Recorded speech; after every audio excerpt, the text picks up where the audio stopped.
তো চলো আজকে আমি আর তোজো দুজনে মিলে তোমাদেরকে দেখাবো যে আমরা পুরী থেকে কি কি শপিং করেছি। মা দুর্গা ভালো, এটাকে এবার ফ্রেম করতে হবে। এটা ফ্রেম করতে হবে, ফ্রেম করতে হবে। এটা ফ্রিজে লাগার জন্য। এটা রান্না ঘরের জিনিস। এটা টাইগার। হ্যাঁ, এটা টাইগার সিংহ। এটা fridge branded. Good morning SS family, welcome back to the channel. আজকে বৃহস্পতিবার, তার উপর হনুমান জয়ন্তী। তো কালকে তো পূর্ণিমা পড়েছে আর আজকে পূর্ণিমা সকাল 8টা নাগাদ ছেড়েও গেছে। বাট এবারে আমি পূর্ণিমাতে ঠাকুরের জামা কিছু আর চেঞ্জ করিনি, কারণ সামনেই পয়লা বৈশাখে একেবারে ঠাকুরের সিংহাসনটা পরিষ্কার করব আর ঠাকুরের জামা টামাগুলোও চেঞ্জ করে দেবো। সবার নতুন ড্রেস তো আছেই। তো যাই হোক, কালকে বেরিয়ে আমি ফুল টুল সব কিছু জোগাড় করে নিয়ে এসেছি। এই বৃহস্পতিবার করে সৌরভ যদি সকালে ফুল কিনতে যায় না, ভীষণ দেরি হয়ে যায়। তো চলো আগে পুজোটা সেরে নেওয়া যাক, তারপরে দিনটা শুরু করব।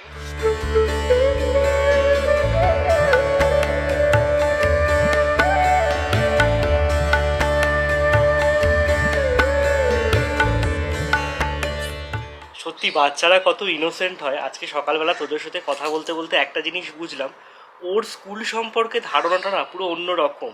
ওকে জিজ্ঞাসা করছি স্কুলে যাবি, ও বলছে হ্যাঁ স্কুলে যাব, দল নিয়ে খেলবো। স্কুলে গিয়ে কি করবে তুমি? দল নিয়ে খেলবো তো। মামা দল দেবে, স্কুলে দিয়ে খেলবো। ওর ধারণা হচ্ছে স্কুলে গিয়ে মানুষে খেলে। মামাম দেবে আমাকে, মাম স্কুলে গিয়ে দেবো। স্কুলে গিয়ে মামাম দল দেবে, স্কুলে গিয়ে দেবো। আচ্ছা, সবাই গুড মর্নিং বলে দাও। Good morning. না, ওর এই ধারণাটা এক্ষুনি আমি ব্রেক করতে চাই না। ও যদি ভাবে যে স্কুলটা হচ্ছে গিয়ে একটা প্লেগ্রাউন্ড, অবশ্যই সেটাই ভাবা উচিত, তাই না? আজকে আমাদের বাড়িতে বানানো south Indian breakfast, puri idli আর তার সাথে টমেটো বাদামের চাটনি। যেদিনকে সকালের দিকেই পুজো টুজোর ব্যাপার থাকে, সেদিনকে ইডলিটা বানিয়ে নিলে খুব ইজি হয়, হেলদি অপশন। আর বানাতে তো আর সময় লাগে না, ইডলিটা নিজে থেকেই তৈরি হয়ে যায়। আর চাটনিটা আমি বানিয়ে রাখি, মোটামুটি 7 দিন চাটনি খুব ভালো থাকে ফ্রিজে।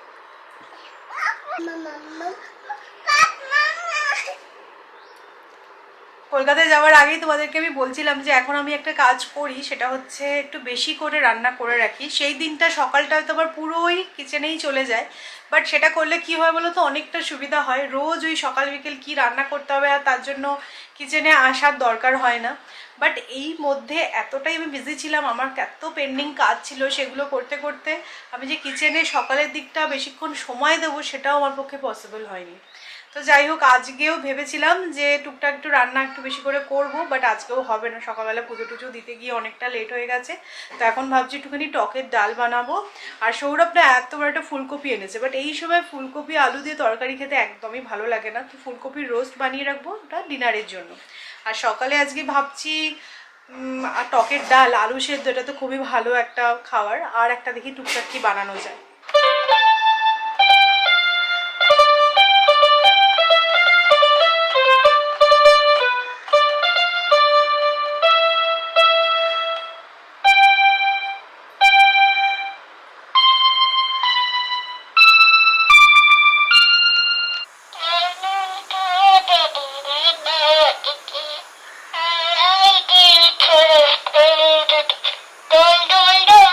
সকাল থেকে এনার সেবাতেই আমাদের নিয়োজিত প্রাণ।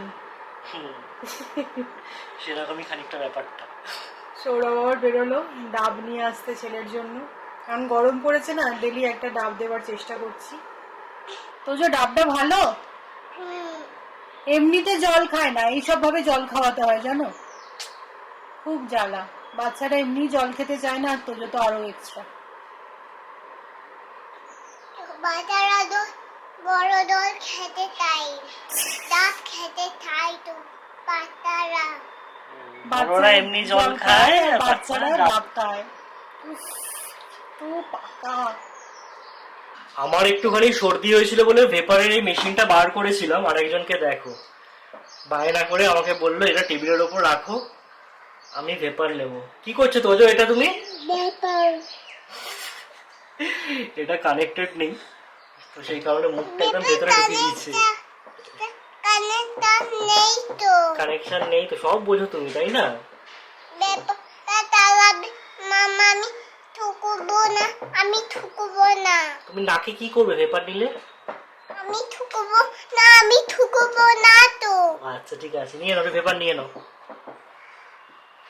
বেশ কিছুদিন ধরে জানো তো আমার অয়েল ড্রপলারগুলো নষ্ট হয়ে গেছিলো, কিনবো কিনবো করে আর কেনাই হচ্ছিল না। তো কলকাতা যাওয়ার আগে অ্যামাজন থেকে এই অয়েল ড্রপলারগুলো অর্ডার করেছিলাম। তারপরে তো কলকাতা যাওয়ার ব্যাপার ছিল বলে আমি যে না, এটাকে আর রিফিল করবো না। তো ভাবছি এবার এটা ইউজ করব। মানে এমনি 1 লিটার করে যে অয়েল ড্রপলারের বটলগুলো থাকে সেগুলো আমার কাছে থাকে, বাট এইগুলো না কাউন্টার টপে থাকলে কি ইউজ করতে সুবিধা হয় আর বুঝতেও পারা যায় যে হ্যাঁ 1 লিটার তেল এরকম হাফ হাফ করে আমার কতদিন চলছে। একসাথে যদি তেলটা রেখে দাও না, মানে একটু বেশি খরচ হয়ে যায় আমার মনে হয়। তো তাই জন্য আমি দুভাবে ইউজ করি, মানে প্রথমে মানে একটা প্যাকেটটা পুরো রিফিল করে নিই একটা বটলে, আর এখানে অল্প অল্প করে ঢেলে ঢেলে ইউজ করি। তাহলে আমার মনে হয় একটুখানি অল্প তেলে কাজ হয়। তো যাই হোক, আমি এটার লিঙ্কটা দিয়ে দেবো। দেখতে খুব সুন্দর, আমি তোমাদেরকে দেখাচ্ছি বটলটা কেমন, একদম ডিফারেন্ট স্টাইলের এটা। এই যে বটলগুলো এরকম দেখতে, এগুলো কিন্তু গ্লাসের। তো প্লাস্টিকের গুলো আমি দেখেছি ইউজ করে পরিষ্কার করার পরে দেখবে কিরকম একটা হয়ে যায়, দেখতে বাজে। তো গ্লাসের জিনিস কি মেনটেন করা একটু ডিফিকাল্ট, বাট যদি টিকে যায় তাহলে অ্যাজ ইট ইজ এবার নতুনের মতন থাকে সারা জীবন। তো যাই হোক, সারা জীবনের কথা চিন্তা করছি না, বাট হ্যাঁ এখনের জন্য বেশ সুন্দর দেখতে। একটা বটল এইরকম প্রিন্ট আছে আর একটা বটল এইরকম, আমার বেশ পছন্দ হয়েছে। ফুলকপির রোস্ট বানানোর জন্য দেখো আমি এখানে টক দই নিয়ে নিয়েছি, আর কাজু কিশমিশ আর আমন্ড একসাথে ব্লেন্ড করে নেব। জানি এই রেসিপিটা এই সময়কার নয়, কিন্তু আমাদের এখানে না সারা বছরই ফুলকপি পাওয়া যায়, তাই একটু অন্যরকমভাবেই বানাচ্ছি আজকে। তো ফুলকপিটা একটু বড় করে কেটে নিয়েছি, আর তারপর এটা না একটুখানি লো ফ্লেমে দিয়ে ভালো করে ফ্রাই করে নিয়েছি। পেঁয়াজ দিয়েছি, বেসিক রাইস স্পাইসেস দিয়েছি, তার মধ্যে যে পেস্টটা তোমাদেরকে বললাম বানিয়েছি সেই পেস্টটাও অ্যাড করে দিয়েছি, স্বাদ মতো নুন মিষ্টি দিয়েছি। ব্যাস ফুলকপিটা দিয়ে ভালো করে নাড়াচাড়া করে নিয়ে জল দিয়ে খানিকটা ফুটিয়ে নিতে হবে যাতে ফুলকপিটা সিদ্ধ হয়ে যায়। ব্যাস দ্যাটস ইট। এইভাবেই আমি বানাই কিন্তু ফুলকপির রোস্ট, তোমরা ট্রাই করে দেখতে পারো। আজকে টুকটুক করে বেশ অনেক রান্নাই হয়ে গেল। এই যে ফাইনালি ভাতও বসিয়ে দিলাম। এখানে ফুলকপির রোস্ট অলমোস্ট রেডি হয়েই গেছে, ফুলকপিটা ভালোই সিদ্ধ হয়ে গেছে। এতটা গ্রেভি লাগবে না, তাই জন্য একটু ফুটিয়ে নিচ্ছি। এইভাবে কিন্তু অবশ্যই একবার ট্রাই করে দেখো। যদিও এখন আর ফুলকপির সিজন নয়, এখন তো বাজারে পটল এসে গেছে আর বাড়িতেও পটল ঢুকছে। পটলটা একদম দু চোখে দেখতে পারি না আমরা কেউই, তার থেকে ফুলকপি অনেক ভালো। অনেক রকম রেসিপি ট্রাই করা যায়, আর পটলের দোরমা ফোরমা বানানো অনেক বেশি ডিফিকাল্ট। এভাবে ট্রাই করো। অনেক সময় আমি নিরামিষও এটা বানিয়ে থাকি, তখন আর পেঁয়াজটা অ্যাড করি না। টকের ডাল হয়ে গেছে, আর এই যে আলু ভাতে। এখন কি বলতো, তোজোর রান্নাটা আমাদের সাথে একসাথে হয়ে যাচ্ছে, তো তাই জন্য খুব সুবিধা হচ্ছে। ওকেও আজকে টকের ডাল, আলু সিদ্ধ আর মাছ ভাজা দিয়ে দেবো, ওর হয়ে যাবে। আর সৌরভ একটা জিনিস বানিয়েছে, চিংড়ি মাছের রসা। এই যে বললাম না, টুকটুক করে আজকে বেশ ভালোই মেনু হয়ে গেল। ফুলকপির রোস্টটা যে বানিয়েছি, অনেক সময় এই সাদা গ্রেভি দেখলেই দেখেছি সবাই একটু কাসুরি মেথি অ্যাড করে দেয়, কিন্তু ভুলেও কাসুরি মেথি অ্যাড করবে না, গরম মশলা অ্যাড করবে, খেতে ভালো লাগবে বেশি। লাস্টে অ্যাড করছি একটু কেওড়ার জল, ব্যাস। যা বুঝতে পারছি দেখে এদিকটা বেশ কালো করেছে, বৃষ্টি আসবে। সত্যি এই সময় বৃষ্টিটা না বেশি ভালো লাগে, মানে পুরো গরমের মধ্যে হঠাৎ করে বিকেলবেলা ঝেঁপে বৃষ্টি হলো। সেদিন থেকে শিলাবৃষ্টি হয়েছিল, আজকেও যা মনে হচ্ছে বৃষ্টি আসছে। কলকাতা থেকে ফেরার পর আমার বেশ কিছু ব্র্যান্ডের পেন্ডিং কাজ ছিল, মানে যেগুলো 31 মার্চের মধ্যে আমাকে কমপ্লিট করতেই হতো। তো সেগুলো তো ছিলই, প্লাস তোমাদের মনে থাকবে হয়তো এসএস আনকাট চ্যানেলে স্টাইল অন আ বাজেট বলে একটা সিরিজ আমি স্টার্ট করেছিলাম। কলকাতা যাওয়ার জন্য কি হয়েছে, সেসব তো আর কিছুই হয়নি। তো বলতে পারো আজ থেকে মোটামুটি আমি একটু রেগুলারাইজ হচ্ছি, কারণ বেশ কিছু কন্টেন্ট লিখতেও হয়। ইন্ডিয়ান ব্লগার সৌমি চ্যানেলে যে শর্টসগুলো আসে তোমরা দেখো, সেগুলোর জন্য কিন্তু বসে স্ক্রিপ্টগুলো লেখাটাও ইম্পর্টেন্ট, সেগুলোও কিছু হয়নি। তো আজ থেকে ঠিক করেছি সময় বের করে এগুলো করব। তো আজ থেকে আমি বললাম না রেগুলারাইজ হচ্ছি। এর আগে যা পেন্ডিং কাজ ছিল সেগুলোকে তাড়াহুড়ো করে সব কমপ্লিট করেছি, এবার নিজেরগুলোও করতে হবে। তো এই আর কি, চলে রোজ কিছু না কিছু চলতেই থাকে, বাট এই ব্যস্ততাটা ভালো লাগে। সৌরভ আর থাকতে পারলো না, এবার মনে হচ্ছে মানে দুঃসাহসিকতা দেখানো হয়ে যাবে, মানে পুরো কালো পড়ে গেছে, আর রাখা যাবে না, সব শুকিয়ে গেছে। না তুলে ফেলো। এই ফ্রেমটা কি অসাধারণ লাগছে না? আকাশের কালারটা দেখো আর আমার বগুনভিলিয়ার কালারটা দেখো, কি ব্রাইট বগুনভিলিয়ার কালারটা, আর আকাশের রংটা দেখো। কলকাতা যাওয়ার আগে বগুনভিলিয়াটাকে আমি পুরো প্রুনিং করে গেছিলাম, আর এসে দেখলাম পাতা কম ফুল বেশি হয়েছে। তো যাই হোক, তোমরা সবাই চিন্তায় থাকো যে সৌমি তোমরা এত এদিক ওদিক চলে যাও, তোমার গাছের কি হয়, এত যে গাছ কেন। সব গাছ একদম ঠিক আছে। আমরা যখন থাকি না তখন একজন আছে যিনি কিনা আমাদের গাছের আর মাছের টেক কেয়ার করে। তো সবাই একদম সুস্থ সবল আছে।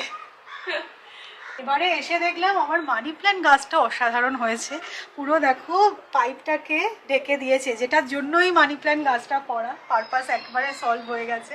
আর দেখো এরকম ট্রেল হয়েছে, যেটা কিনা আমি আবার জড়িয়ে দেবো আর ওপরে উঠবে। সত্যি বলছি, এবারে কলকাতা থেকে ফিরে পুনেকে আমি চিনতেই পারছিলাম না। মানে তোমাদের সবসময় বলি পুনেতে সেভাবে গরম পড়েই না, সারা বছরই প্লেজেন্ট ওয়েদার থাকে। এবারে এত গরম পড়ে গেছিলো, মানে আমি বলছি কী হলো রে বাবা, এরকম চেঞ্জ হয়ে গেল ওয়েদার। বাট এখন মানে ফাটাফাটি ওয়েদার হয়ে গেছে, আবার সেই আগের পুনেকে ফিরে পেয়েছি। এত বৃষ্টি হচ্ছে, দূরে কিছু দেখতে পাওয়া যাচ্ছে না। Good evening. সো আজকে যা ওয়েদার, তাতে তো মানে একদম ভাত ঘুম দেওয়াটাই উচিত ছিল, বাট আজকে আমি আর ঘুমাইনি। আমার বেশ কিছু পেন্ডিং কাজ ছিল, সেগুলো সারছিলাম। আর আজকে তোজো কিছুতেই ঘুম থেকে উঠছে না, 5:30 বেজে গেছে। জেনারেলি 5টা 5:30টার মধ্যে আমি তুলে দিই, তা না রাত্রিবেলা আবার লেট হয়ে যাবে শুতে শুতে। তো তাই হোক, তাকে টেনে টেনে তোলা হয়েছে। যা ওয়েদার না, সেও একবারে নাকে সর্ষের তেল দিয়ে ঘুমাচ্ছিল। আজকে আমাদের ফ্ল্যাটের ব্যালকনি থেকে সানসেটটা জাস্ট অপূর্ব লাগছে, আর এমনভাবে এসে পড়েছে না, পুরো ফ্ল্যাটটা সোনালি হয়ে গেছে। তো এমন সময় বৃষ্টিটা এসেছিল যে আমাদের কাজের মাসি আর সেই সময় আসতে পারেনি কাজ করতে, তো এই 5টার সময় এসে কাজ করে দিয়ে গেল। এখন বেজেছে এই 6টা 10 মতো। ওয়েদারটা জাস্ট ফাটাফাটি, মানে পুনের ওয়েদার জাস্ট রক্স। কি সুন্দর ঠান্ডা হাওয়া দিচ্ছে।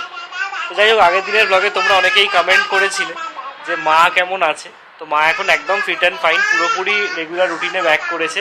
আর একজনকে দেখেছো তো কি লেভেলের ডিস্টার্ব করছে, কি লেভেলের ডিস্টার্ব করছে। আমি কথা বলছি আর এখানে এসে করছে। চুপ চুপ চুপ চুপ চুপ। তো মা এখন একদম ফিট অ্যান্ড ফাইন, পুরোপুরি রেগুলার রুটিনে ব্যাক করেছে, কোনো টেনশন নেই। এমনিতেও বলছে কোনো রকম ডিসকমফর্ট কিছু নেই। তো যে সবাই কিন্তু ব্যাড বয় বলবে, তুমি ডিস্টার্ব করছো বাবাকে, সবাই ব্যাড বয় বলবে।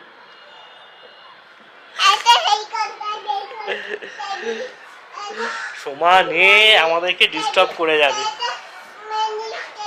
হ্যাঁ, টেবিল তো কি হয়েছে, সব কমেন্ট্রি হবে।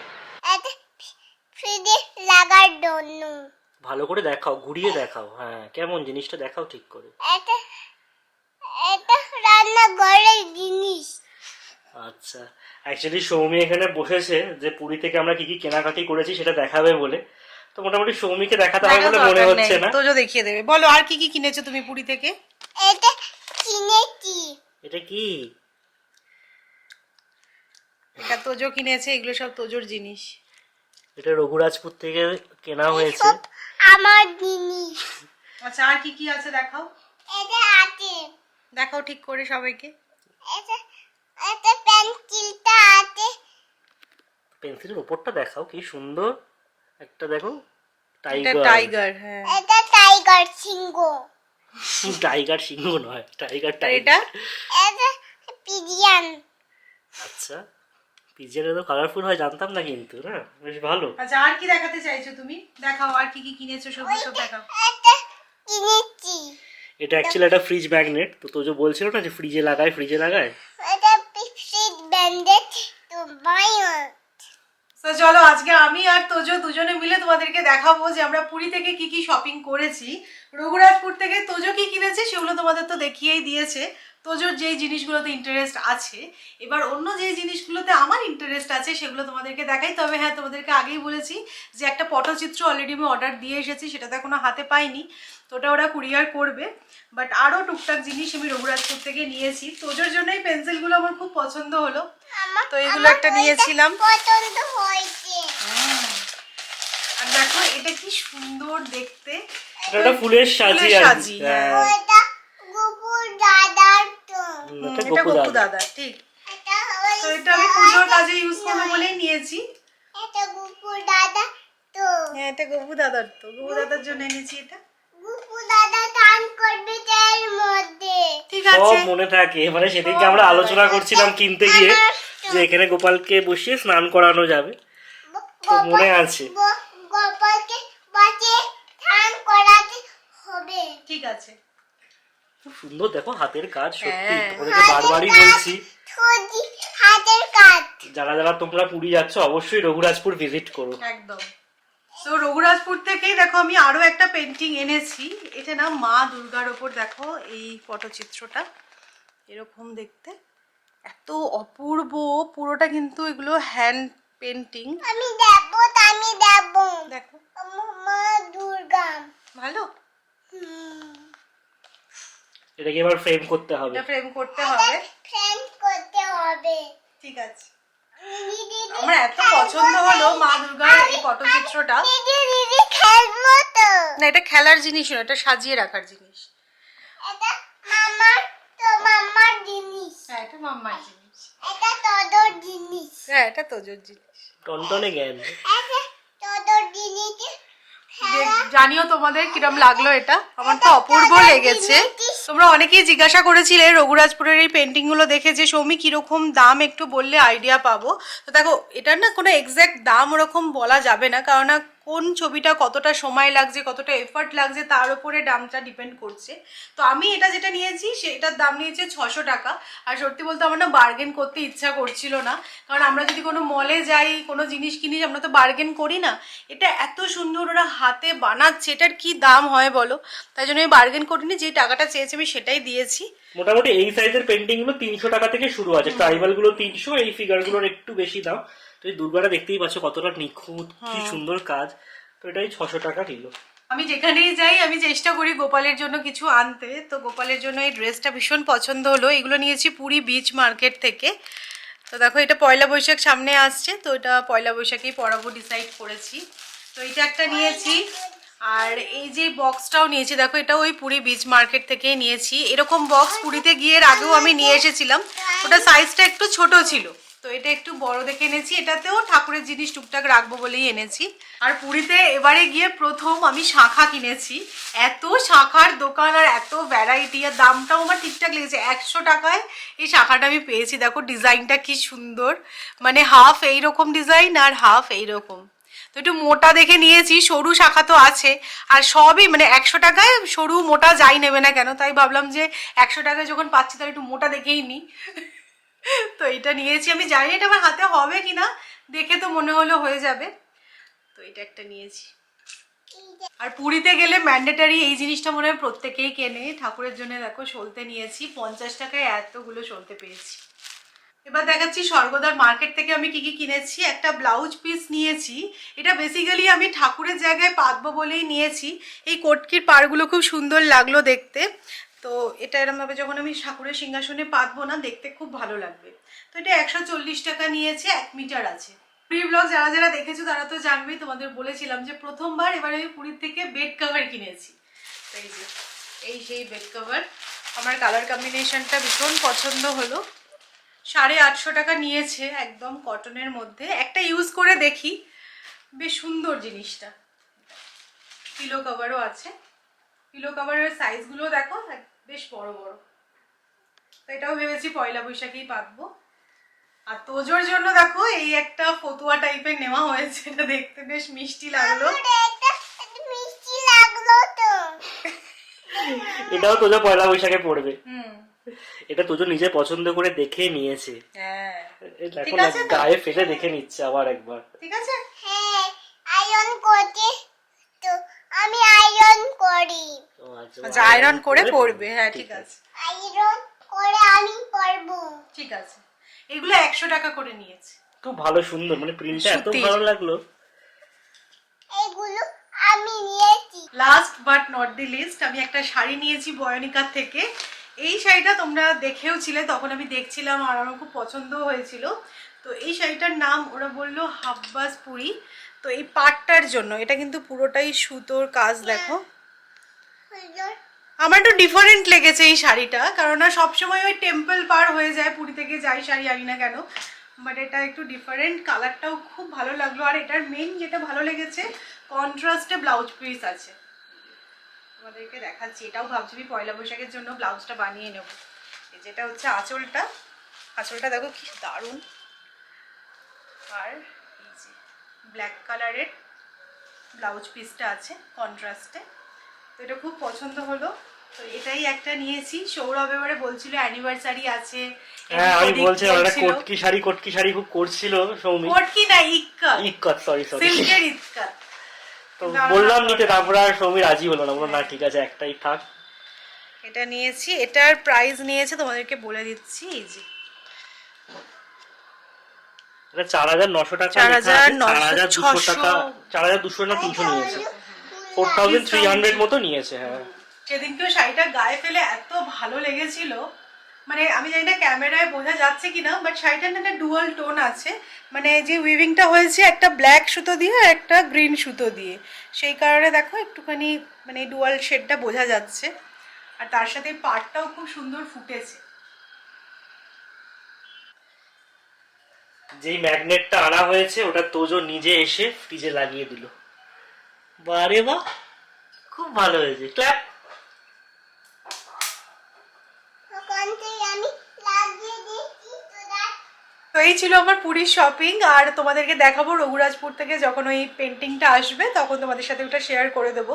বাট এখন তোমাদেরকে এই শাড়িটা দেখাতে গিয়ে মনে হচ্ছে বয়নিকা থেকে যদি ওই ইক্কাতটা নিয়ে নিতাম খুব ভালো হতো, মানে এখন লিটারালি মনে হচ্ছে সেটাই।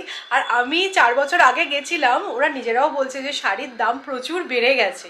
মানে আগে আমি দেখেছি 1,000-1,200 টাকাতেও পুরীতে খুব সুন্দর সুন্দর শাড়ি পাওয়া যেত, বাট এখন না মানে ক্যামেরায় দেখে হয়তো খুব ভালো লাগবে বা দূর থেকে দেখলে ভালো লাগে, বাট কাছে গিয়ে ওই শাড়িটাকে দেখলে ভালো লাগবে না। কিন্তু আমার নিজের কাছে এরকম 1,000-1,200 টাকার শাড়ি আমি কিনেছি, এত ভালো সেগুলো, বাট দাম বেড়ে গেছে, আর কি করা যাবে। এর পরের বারে যখন আমি আবার পুরীতে যাব এই সিল্ক ইক্কাতটার মানে দাম আরও 2-4 হাজার টাকা বেড়ে যাবে। আর ঠিক আছে, এমনিতে এবার মনে হচ্ছে আইপিএল নিয়ে ইন্টারেস্টটা একটু কম, তার মধ্যে কেকেআর যা খেলছে আর বলার নয়। উফ, আগের দিন তাও ভেবেছিলাম ঠিক আছে মুম্বাই টাফ টিম, ব্যাটিংটা তো ভালো করেছে, বোলিংয়ের জন্য হয়নি, আজকে হায়দ্রাবাদকে তো হারাবেই। মানে একদম বাচ্চা ছেলেদের মতো ক্রিকেট খেললো। অঙ্কুশ রঘুবংশী যেই মানে রান আউটগুলো করিয়েছে, নিজে হয়েছে, আর কিছু বলার নেই। যাই হোক এবছর কিছু হচ্ছে বলে আমার মনে হচ্ছে না, খেলাগুলো একটু দেখা হয় আর কি, টাইম পাস এই অবধি। চলো আজকের ব্লগটাকে এখানেই এন্ড করছি। যদি ভালো লেগে থাকে তাহলে অবশ্যই করে লাইক করো, শেয়ার করো, আর যারা নতুন দেখছো প্লিজ চ্যানেলটাকে সাবস্ক্রাইব করে নিও। আবার দেখা হচ্ছে একটা ইন্টারেস্টিং ব্লগে। Tata, good night.